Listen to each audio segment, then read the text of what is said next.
And we're just being told that the lawyer, legal practitioner and member of the All Progressives Congress, Mr. Gerald Ekwunife, has just joined us in Abuja. We'd like to thank you for coming and Happy New Year.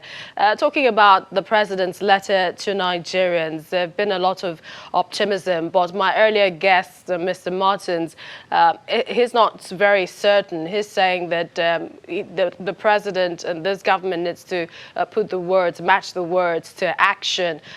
What are your thoughts on this? Are you optimistic of a better development, a better agenda for Nigeria in 2020?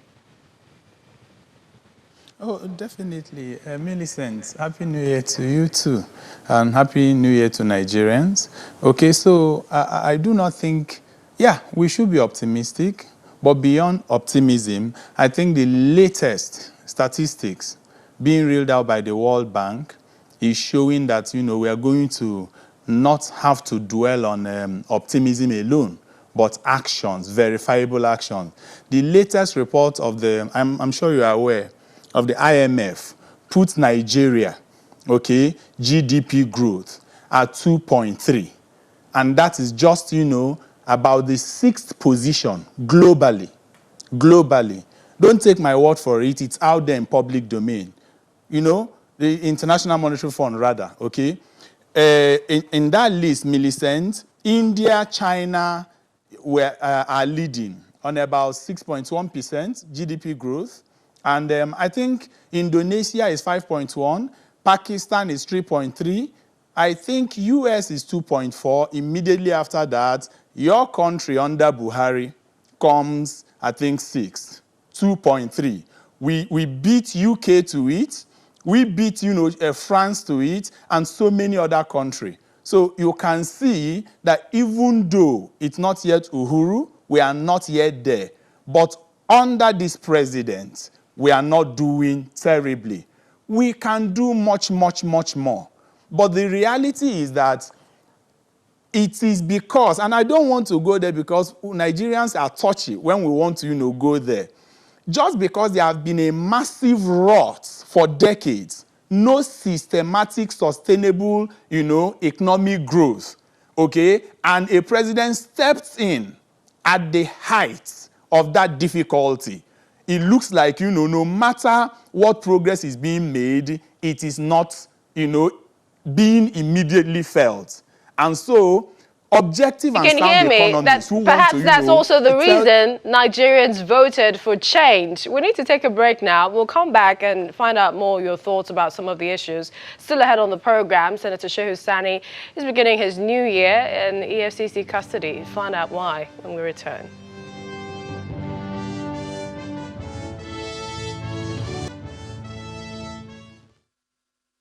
Welcome back to the program. But first to some of our stories in brief. The Imo State Governor, Emeka Ihedioha, in his New Year message says his administration will intensify efforts in promoting investment and industrialization to help improve economic development and create job opportunities in the state. To deliver the message at the Government House in Owerri, the Imo State capital.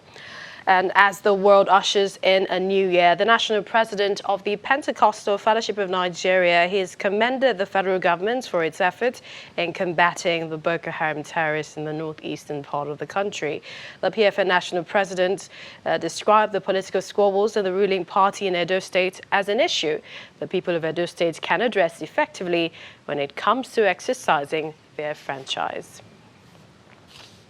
Well, back to our discussions with our guest, Gerald Ekwunife, lawyer and member of the APC. Thank you for your patience. Finally, in the president's letter, he also talked about social media space. I believe he said finding the right balance in the use of technology in Nigeria is a priority for him in 2020 and beyond.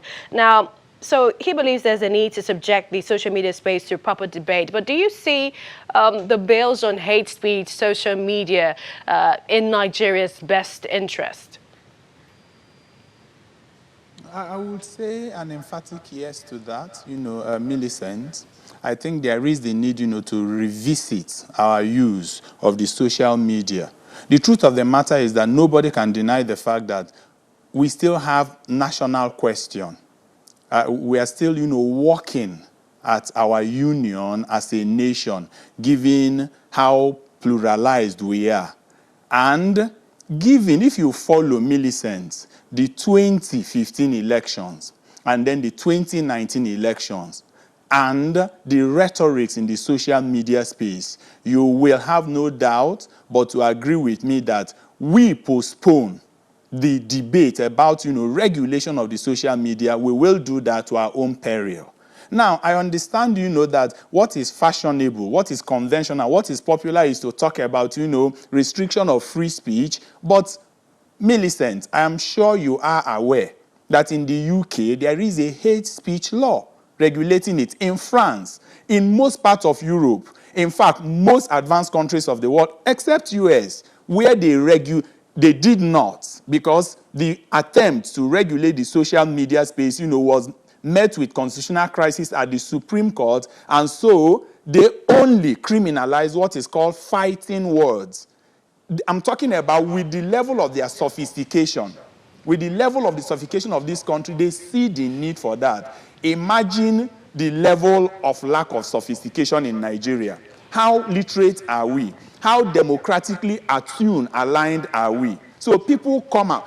I don't want to mention some names, but there are people that have become tribal warlords. Right. We've also been told by the legislature that it will go through the processes at the assembly. But at this point, we'd like to thank you for talking to us. We appreciate your time this new year. Many thanks, Gerald Ekunefe, a lawyer and member of the APC.